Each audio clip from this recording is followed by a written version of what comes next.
Nós temos tantos irmãos ali no curso de relações interpessoais e eles com certeza estão sendo muito edificados através desse ensino. Eu queria até deixar um encorajamento para a igreja, para vocês ficarem atentos aos cursos da EMP que estão sendo disponibilizados, cursos muito profundos, muito poderosos, vale a pena a gente aprender, não é? E eu queria só, antes de ir para a mensagem, falar da importância dessa nova geração, essa galera nova, como o Bruno que veio aqui ministrar sobre oferta. A gente precisa transmitir o bastão, né? Passar o bastão para essa nova geração, sabe? A gente louva a Deus porque a nossa igreja é uma igreja que sempre foi conhecida como uma igreja que acolhe os jovens, que acredita nos jovens. Nós chegamos aqui em Itapipoca com essa pegada mais moderna, digamos assim, levamos assim muitas pedradas, a gente realmente teve que suportar muitas aflições por conta do julgamento, a questão da religiosidade, mas Deus sempre soube da sinceridade do nosso coração e hoje, para a glória de Deus, a nossa igreja é uma referência, uma juventude que tem realmente intencionalmente caminhado na contramão desse mundo. Então, na pessoa do nosso querido irmão Bruno, eu quero honrar a vida de vocês, jovens, que têm entendido esse chamado de Deus para que vocês possam realmente viver a palavra todos os dias, né? Deus abençoe vocês. E mais uma coisa que eu me lembrei agora, nós estamos avançando no nosso projeto da usina de energia solar da nossa igreja. A gente realmente tem um custo de energia muito significativo e nós entendemos a importância desse investimento. E hoje eu recebi uma mensagem que eu fiquei muito feliz. Esse final de semana o Rafael acompanhou um engenheiro que veio de Fortaleza, da equipe da empresa lá, que nós estávamos negociando essa usina de energia solar, e ele fez toda a avaliação técnica da coberta da nossa igreja. A gente queria até colocar os painéis em cobertas no estacionamento, mas o custo para isso ia ser muito maior, e a gente também está com a dificuldade no nosso estacionamento, né? Nós vamos logo estar iniciando a reforma dos nossos banheiros, na verdade, a construção dos nossos banheiros. Nós queremos fazer um pequeno auditório em cima dos banheiros para a gente ter mais um espaço de reuniões. Nós estamos sonhando com um projeto muito ousado para essa lateral da nossa igreja, tá? E eu não sei se vocês já perceberam, nós já começamos até a limpar a calçada da rua lateral. Por quê? Porque com essa obra do banheiro, a gente vai diminuir muito o espaço de veículos aqui dentro da nossa igreja. A gente ainda não conseguiu avançar na liberação de mais áreas desse terreno que tem aqui para trás, né? Essa área está alugada, tem lá um pessoal utilizando para plantas e tudo mais. Eu creio que um dia a gente vai conseguir dar esse passo, mas enquanto a gente não consegue, a gente vai tendo que continuar administrando a necessidade do crescimento da nossa igreja, não é? Então, o que é que eu tenho pensado? E você que vai editar esse vídeo, viu, irmão? Eu queria que você passasse para o Juninho para cortar essa parte introdutória, tá certo? Não é necessário esses avisos ir para o YouTube lá. Então, assim, só para contextualizar vocês, a gente precisa acolher bem os membros da nossa igreja.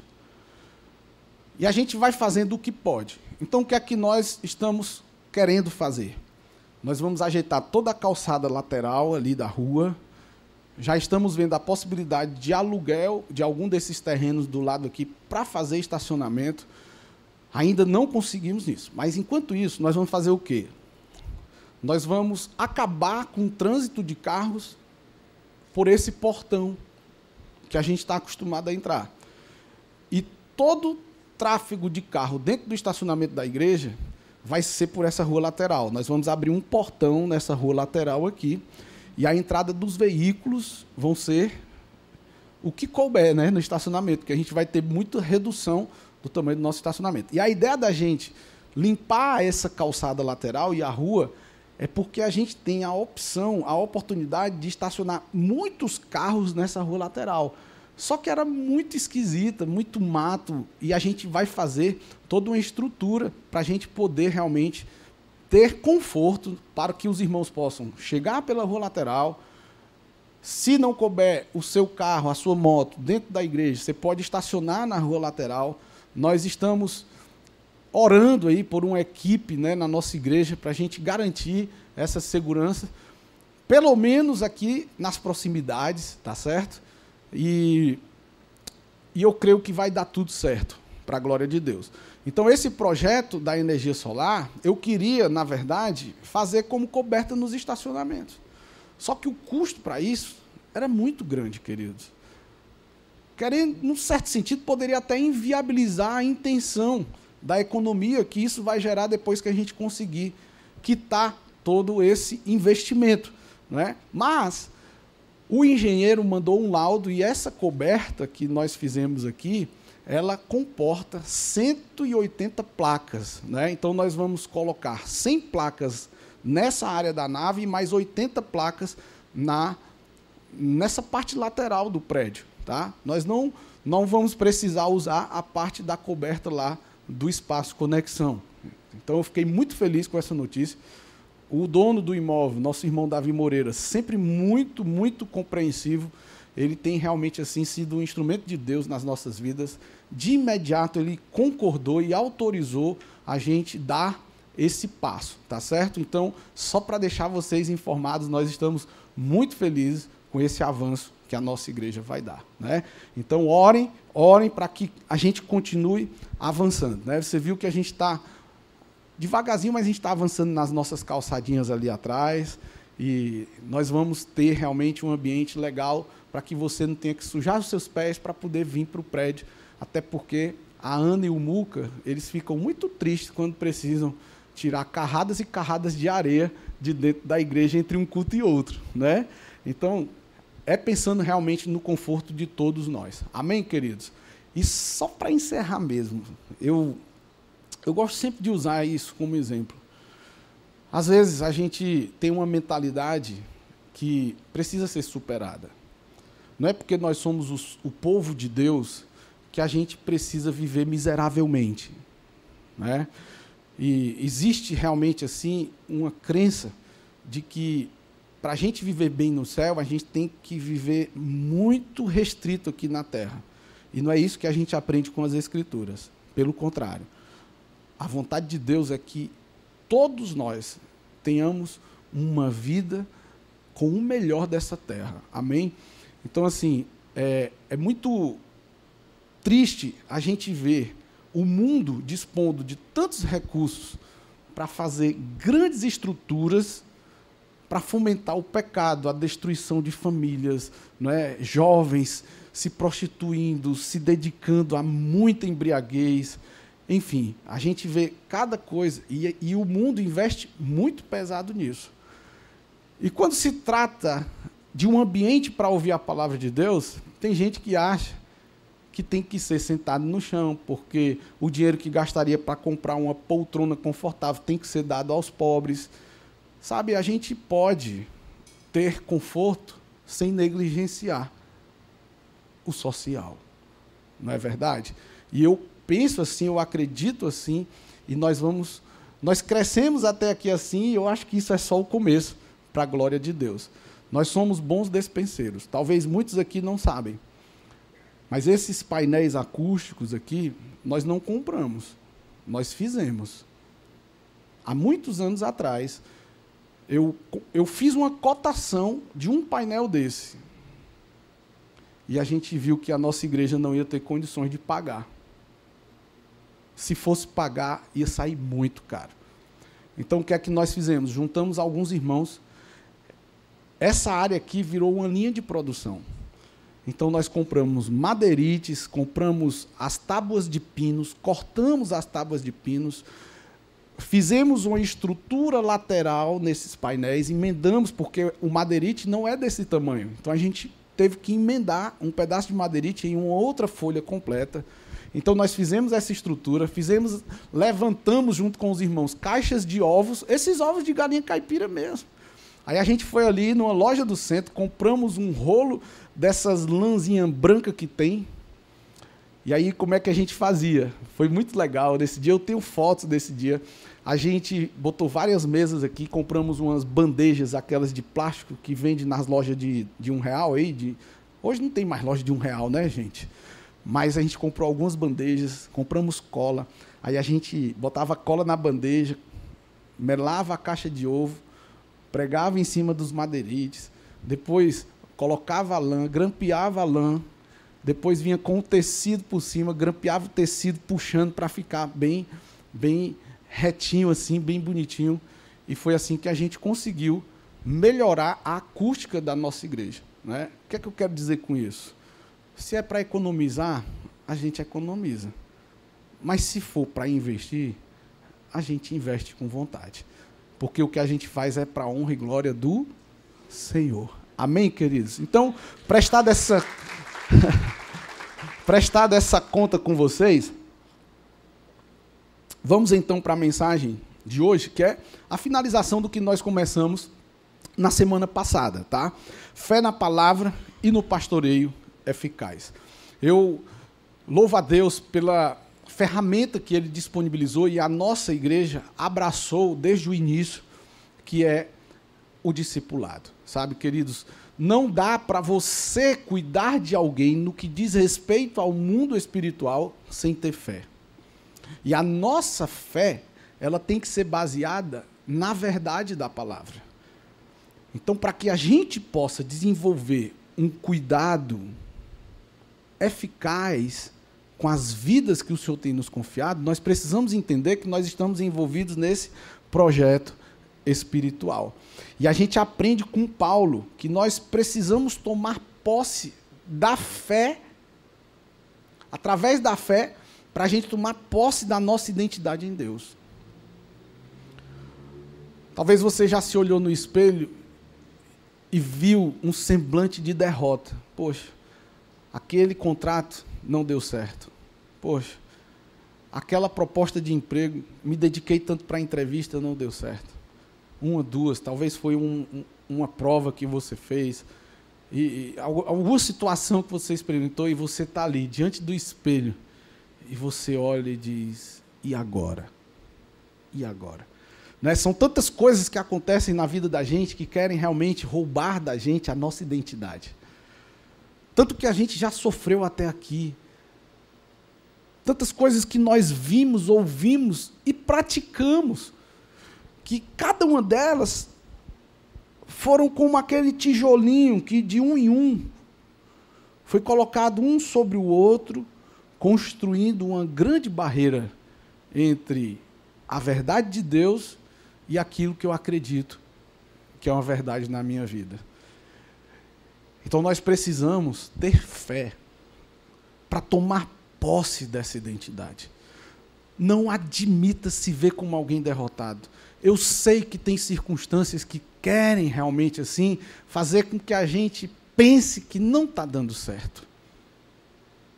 Não é porque não está dando certo agora que não vai dar certo amanhã.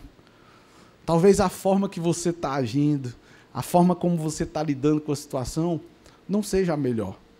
Talvez seja um tempo de você ser lapidado, moldado, forjado, para poder estar preparado para onde Deus quer te levar. Mas se você não tiver revelação pela fé da sua identidade em Deus, meu irmão, fácil, nós vamos ser presa do maligno. Amém? Então, nós aprendemos que, com o próprio apóstolo Paulo, que ele mesmo, apesar de tanto serviço para o reino, ele por várias vezes diz, não é de mim. Isso não é de mim. Eu não tenho condições de fazer isso. Só a presença de Deus na minha vida. E aí a gente leu 2 Coríntios, capítulo 2, que diz assim, a partir do verso 4. E é por meio de Cristo que temos tal confiança em Deus. Não que por nós mesmos sejamos capazes de pensar alguma coisa como se partisse de nós. Pelo contrário, a nossa capacidade vem de Deus. Às vezes a pessoa não se vê capaz de cuidar de alguém, de discipular uma pessoa. Eu entendo que nós temos tempo para tudo. Talvez a pessoa é um novo convertido, ela ainda não tem base espiritual para lidar com a guerra espiritual. Eu entendo. Mas a gente nunca pode se ver incapaz de agir à luz daquilo que Deus nos direciona a fazer. E ele continua no verso 6 e diz o seguinte: o qual nos capacitou para sermos ministros de uma nova aliança, não da letra, mas do Espírito, porque a letra mata, mas o Espírito vivifica. E se o ministério da morte, gravado com letras em pedras, se revestiu de glória a ponto de os filhos de Israel não poderem fixar os olhos na face de Moisés, por causa da glória do seu rosto, ainda que fosse uma glória que estava desaparecendo, como não será de maior glória o ministério do Espírito? Olha só. Você, como pai, o seu desejo é que seu filho seja realmente uma flecha na sua mão. Que ele vá muito além de onde você chegar, sim ou não? Se você é um homem bem-sucedido, eu tenho certeza, se você é uma mulher bem-sucedida, o seu desejo é que o seu filho ou a sua filha sejam muito maiores do que você. O próprio Jesus disse isso: vocês farão coisas ainda maiores. Mas a gente precisa se apropriar disso. A gente precisa trazer isso para a nossa verdade. Temos aqui tantos irmãos que fazem academia. E esses dias a gente estava lá em 4. Éramos 4. Aí tinha 3 que já estão mais acostumados com a academia. E aí era interessante que os 3 pegavam o mesmo peso, muito peso. E esse outro irmão pegava 1/3 do peso que os outros estavam pegando. E o que eu achei mais bonito, sabe o que foi? Era que aqueles que estavam pegando um peso muito maior estavam encorajando e motivando aquele irmão. Sabe por quê? Porque um dia, aqueles 3 que estavam pegando pesado passaram por aquela fase. Isso é muito lindo. Quando a gente tem essa revelação, a gente acredita no novo convertido, por exemplo, que de repente caiu. E como nós um dia caímos, nós cremos que ele vai dar a volta por cima. Não é? Então nós precisamos ter fé para garantir esse pastoreio eficaz. Nós precisamos aplicar fé na palavra. E nós precisamos nos apropriar dessa identidade. Amém, queridos? E aí ele continua e diz: porque se o ministério da condenação teve glória, em muito maior proporção será glorioso o ministério da justiça. Pois neste particular, o que era glorioso já não tem mais glória diante da glória atual, que é muito maior. A palavra não mente. A palavra está dizendo que se na velha aliança já existia a glória, na nova aliança a glória é muito maior. Se Moisés tinha o privilégio de estar na presença do Senhor e sair dela com o rosto brilhando, a ponto das pessoas não darem conta nem de olhar, muito mais eu e você, que temos o Espírito Santo dentro de nós. Não é? Então a gente precisa garantir que essa verdade faz morada no nosso interior. Que essa verdade é revelada no meu e no seu interior. Pois neste particular, o que era glorioso já não tem mais glória diante da glória atual, que é muito maior. Cara, isso é muito revelador. Nós precisamos nos apropriar dessa verdade sobre a minha e sobre a sua vida. Olha só. Porque se o que estava desaparecendo teve a sua glória, muito mais glória tem o que é permanente. Talvez você nunca parou para refletir sobre isso que você já leu. Eu sei que você já leu isso. Mas talvez você leu não com essa intenção de interpretação, de compreensão. Essa verdade é sobre a minha vida, é sobre a sua vida. Tendo, pois, tal esperança, agimos com muita ousadia. Quem tem essa revelação jamais vai dizer que não dá conta de cuidar de alguém. Ela pode não estar preparada agora. Talvez ela precise ajustar algumas coisas na sua vida. Talvez ela não se sinta ainda autoridade naquele tipo de aconselhamento, porque é uma área que ela ainda se vê vulnerável. Mas se ela se apropria dessa identidade pela fé, ela vai dar conta de superar esse pensamento, essa prática. Amém, queridos? Olha o capítulo 3, verso 4 de novo. E é por meio de Cristo que temos tal confiança em Deus. Isso é muito forte. Então, na semana passada, a gente meditou mais profundamente sobre isso, e hoje eu já quero passar adiante para o local de onde nós paramos. Quando você tem essa revelação da sua identidade, você não vai viver o que nós chamamos de síndrome de Adão. Você não fica transferindo responsabilidades. Você chama para si a responsabilidade. Chame a responsabilidade para você. Eu faço parte desse reino. Sabe, lá na sua célula, querido, às vezes a gente tem expectativa de que, porque nós não somos o líder, a gente não precisa estar envolvido. Isso é um engano que o maligno traz nas nossas vidas. Filhão, pode passar lá na frente o slide, ó. Chame a responsabilidade para si, tá? Quer ver um exemplo muito sério? Talvez você não seja alguém em tempo integral na igreja. Talvez você não seja alguém que tenha uma responsabilidade de liderar uma célula ainda, um ministério.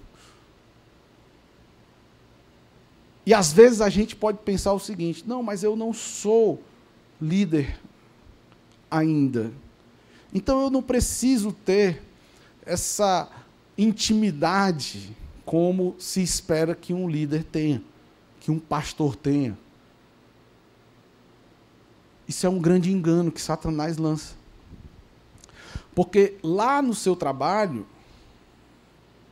você é a referência. Você é a autoridade. Lá onde você está, você é um ministro. Enquanto você está lá na fila do pão, você é um representante de Cristo. Se você está lá no futebol, jogando bola, e costuma falar palavrões, deixa eu te dizer, é contraditório, querido. Por quê? Porque você é um ministro de Deus. Você é uma ministra de Deus. Nós precisamos nos apropriar dessa identidade para que a gente comece a ajustar certos comportamentos. Isso é muito sério. Lá no seu trabalho, você não mente para poder tirar uma vantagem de alguém, porque você é um ministro de Deus. Então, não é porque eu sou um pastor que eu preciso dedicar tempo na presença de Deus. Eu tenho que fazer isso, não é porque eu sou pastor, não. É porque eu sou um cristão, filho de Deus. Eu tenho que ter intimidade com Ele. Mas, às vezes, Satanás lança esse engano. Cara, você não precisa estar tão envolvido assim em tempo de oração, em leitura da palavra, porque, na verdade, você não é nem pastor. Na verdade, você não é tão envolvido na igreja, então não precisa, não. Mentira. Tem igrejas por aí que não estimulam os membros a conhecerem a verdade, sabe por quê? Porque tem medo dessas pessoas conhecerem a verdade e eles encontrarem um grande problema. Então, eles perpetuam a ignorância. Por que você acha que a gente vive um tempo de tanta gente dependente de uma marmita, de um benefício social? Eu não estou dizendo, gente, que não tem que ter, não. Tem que ter. Mas é necessário que a pessoa saia desse nível de acomodação. Eu falo isso com muito carinho, queridos. Temos tantos exemplos de pessoas que trabalhavam, seja como doméstica, seja como agricultor, pedreiro, servente, e tantas outras profissões nobres, mas que hoje você procura alguém para trabalhar, as pessoas não têm interesse de trabalhar. Por quê? Porque elas vão passar o mês todo trabalhando para ganhar um salário mínimo. Se elas podem ganhar um pouquinho menos sem fazer nada, é um estímulo à acomodação, no meu modo de ver. Então, por que essas pessoas vão ser estimuladas a ter o conhecimento? Porque existe uma motivação maligna de estimular a ignorância. Porque quem é ignorante é escravo da sua ignorância. Então, Satanás ele tem essa estratégia para querer impedir que eu e você, a gente avança em conhecer quem nós somos. Por isso que ele fomenta tanto o nosso ativismo. Por isso que Satanás estimula tanto essa religiosidade vazia. Não é loucura isso? Eu me lembro que eu não vivi esse período consciente, eu era muito pequeno. Mas na década de 80, teve um movimento do Denox, do governo. Uns chamavam de frente de emergência, outros chamavam de rescape. Por que eu sei disso? Porque eu trabalho com direito previdenciário e muitos agricultores tinham documentos dessa época provando que eles viviam na roça. Mas como é que funcionava? O governo, num tempo de muita escassez de água na nossa região, o governo arranjava trabalho. Não era emprego, era trabalho. Hoje as pessoas, elas querem um emprego, mas não querem trabalho. Não é à toa que tem tantos funcionários fantasmas por aí, em tantos órgãos do governo.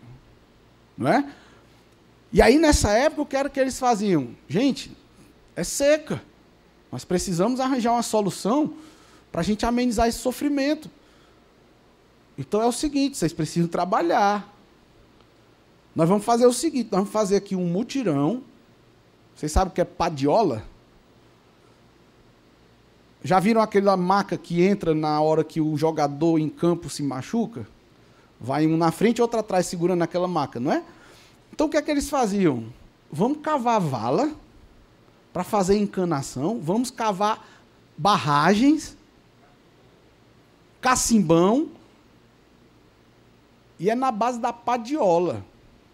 Eles pegavam 2 estacas, colocavam um pano assim, para servir como aquela maca. Só que ao invés de levar gente, levava areia. Era uns cavando, enchendo a padiola, e os outros levando a padiola para poder fazer os buracos, para poder garantir água. E depois do trabalho tinha o salário. Só que hoje não. E é muito fácil da gente se acomodar. Basta a gente ir no YouTube, ouvir uma palavra ali na hora que está lavando a louça. É ou não é, queridos? Não estou dizendo que isso é errado, mas isso pode gerar uma acomodação. Hoje as pessoas não querem mais congregar, porque tem um culto online. Faz sentido o culto online? Faz, em alguns momentos. Mas não como uma regra.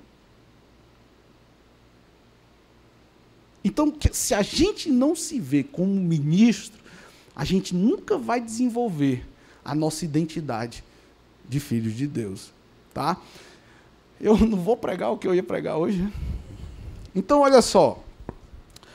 Quando você crê em quem é Cristo, você chama a responsabilidade para você. Quando você tem essa revelação. A pessoa ela não aceita desculpas esfarrapadas para não crescer em cuidado com outras pessoas. Porque ela sabe que ela é coparticipante de um reino. Ela faz parte disso. Então a gente não pode aceitar esse tipo de pensamento de derrota. Tem um cara chamado John Maxwell, eu tenho muitos livros desse cara lá em casa, ele é referência no mundo todo, um líder cristão, um cara que ensina em muitas instituições, organizações, ele já morreu, né? Não? Está vivo ainda? Pronto. Um grande líder cristão. E tinha uma certa funcionária dele que disse assim, eu não consigo. Aí ele chamou bem firmemente a atenção dela, nunca diga que não consegue. Você sempre pode achar um caminho de solução. Ele diz até que, nessa época, tinha uns dicionários de papel, ele disse, eu cortei a palavra nunca do meu... Desistir do meu dicionário. Por quê? Porque isso não é uma opção para quem tem revelação da sua identidade em Cristo Jesus. Amém? Então, o segundo ponto dessa mensagem é a fé na ação do Espírito na vida do cristão. Você tem que crer. Muitas vezes nós olhamos para as pessoas apenas com os olhos naturais. Por causa daquele movimento dela, a gente acha que aquilo define aquela vida. E não é assim. Às vezes a pessoa está motivada por um engano. Às vezes a pessoa está motivada por uma ferida. Naquele momento, talvez, ela teve uma atitude que não é compatível com a identidade dela. Mas você, quando tem fé na palavra e fé no pastoreio, você vai acreditar nessa vida. Amém? Então, é fácil julgar o presente de alguém, esse momento agora de alguém, quando nós não damos conta de enxergar o propósito eterno que Deus já desenhou para aquela vida. A fé na palavra e a fé no pastoreio eficaz garante que eu e você, a gente acredite que Deus tem um propósito na vida de todos nós. Então, nós não vamos desistir de ninguém, por mais trabalhosa que essa pessoa seja, tá? Então, isso enfraquece o pastoreio. O diabo, ele nos convence de que as pessoas não vão mudar.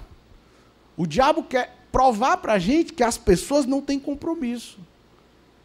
Mas isso é só uma mentira, né? Então, a gente precisa olhar com os olhos da fé e confiar que Deus está operando quando a gente não vê. Olha João 17, 20. Não peço somente por estes. Jesus aqui, ele estava reconhecendo as falhas dos seus discípulos. Pedro era falho, sim ou não? Era. Judas era falho. Todos. Aí ele orou dizendo isso aqui, ó. Não peço somente por estes, mas também por aqueles que vierem a crer em mim por meio da palavra que eles falarem. Por que nós estamos aqui hoje, Dani? Porque a palavra foi ministrada. Começou com eles. E o que é que Jesus está orando aqui? Não peço somente por estes, mas também por aqueles. Eu, o Bruno, o Lucas, o Ricardo, o Abel, o pastor Júnior, o Jean, todos que, por meio da palavra, que crer em mim por meio da palavra que eles falarem, né? Isso é fé na ação do Espírito Santo. Ele acreditou que aqueles homens, apesar de falhos, seriam usados para alcançar multidões. Nós temos tantos testemunhos fortes aqui no nosso meio, gente.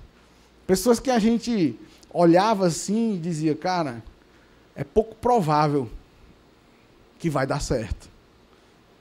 Mas pelos olhos da fé, na palavra e no pastoreio eficaz, pessoas que eram improváveis se tornaram grandes pastores. Não é por título, é por vida. Amém? Então, é isso que o Espírito faz. Ele transforma pecadores em apóstolos, traidores em testemunhas. O Espírito Santo transforma incrédulos em verdadeiros proclamadores da verdade.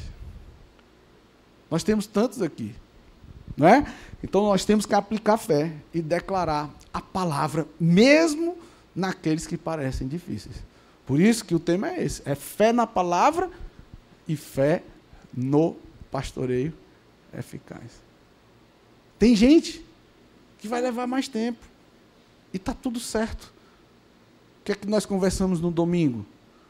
O que é que nós precisamos para fazer cair por terra essa religiosidade vazia? Discipulado paciente. Intercessão. Se a gente perseverar nisso, nós vamos continuar colhendo grandes e poderosos resultados. Isso é muito forte. Amém, queridos? Então, se a gente tiver fé viva na nossa identidade em Cristo, se a gente tiver fé na ação do Espírito Santo, na vida dos nossos discípulos, tudo muda. O Dani já compartilhou isso publicamente, eu vou tomar liberdade de compartilhar. Daniel chegou lá em casa uma vez muito desesperado. Pastor, eu vim aqui para entregar tudo. Não faz sentido. Eu não estou bem. E aí compartilhou tantas coisas que ele estava vivendo. Confessou coisas. E aí eu olhei assim e disse, naquelas horas que vem a raiva do capeta, né? Dentro de mim só Deus sabe a indignação que eu estava. Porque uma potência dessa, querendo desistir, é muito engano, não é não, gente? Aí na hora eu disse, não, tenha calma, Dani, tenha calma. Tenha calma, você não vai precisar entregar célula, você não vai... Tenha calma, vai ficar tudo bem. E ele confessando, teve algum momento que ele ficou com medo de tanta coisa que ele falou lá, da gente acabar desacreditando dele. E a realidade é que nós temos que ser coerentes com o que nós falamos, não é? Então, como é que eu acredito? Para encerrar. Tem pecados que nós cometemos que ninguém sabe. Passam a saber, depois que você vive um arrependimento genuíno, tem a revelação de que aqueles que encobrem suas transgressões jamais prosperará. Compreendeu que aqueles que as confessam e abandonam alcançam a misericórdia e rasga. Então, aquele pecado que você não sabia que eu cometia, agora você sabe. Não pelo fato de eu continuar cometendo, mas pelo fato do meu arrependimento me permitir, com autoridade, testemunhar o grande livramento que Deus me deu daquelas práticas que traziam morte para a minha vida. Deu para entender? Então, quanto maior é a repercussão do seu arrependimento, maior será o impacto da cura. Deu para entender? Então, quando o Daniel chegou lá rasgando o seu coração, se sentindo a pior pessoa, a pessoa mais incoerente, a pessoa menos habilitada para fazer o que ele fazia, pensando em desistir, eu olhei dentro do olho dele e disse assim, cara, se eu te admirava, se eu confiava em ti, vendo o impacto do arrependimento, agora é que eu confio muito mais. Isso é muito forte, né, gente? E hoje o Daniel é um dos líderes, não vou dizer mais cobiçados para ele não ficar vaidoso, mas é um dos líderes referência da nossa igreja. Tantas responsabilidades que o Daniel assume. Mas se eu tivesse olhado naquele momento com os olhos da fé natural, o sogro dele não me deixa mentir. O Fabinho deve ter perdido muita noite pensando, meu Deus, como é que a minha filha vai viver com um homem desse? Cara, eu admiro tua fé, viu? Tu deixou ela casar com ele, cara. Beleza, gente. Então, vamos nos apropriar dessa fé. Vamos nos apropriar dessa fé. Cadê o Irã? Está ali com a digníssima dele. O Irã chegou aqui quebrado que só arroz de terceira. Sofrido, ele e sua digníssima. Por quê? Porque não olharam a identidade de filho deles. Olharam para uma fé natural, para uma circunstância, para uma situação. Então, deixa eu te dizer, o que tu fez até aqui não te define. Mas a forma como tu vai viver daqui para frente, certamente vai estabelecer o teu destino. Amém? Então, vamos cuidar bem das vidas que o Senhor tem nos confiado. Glória a Deus. Vamos ficar de pé, então, para a gente encerrar. Aleluia. Tem um cara que eu aprendi a amar demais, que eu tenho visto frequentemente aqui, meu irmão Jean, você mora no meu coração, cara. Nós amamos demais sua vida. Nós amamos realmente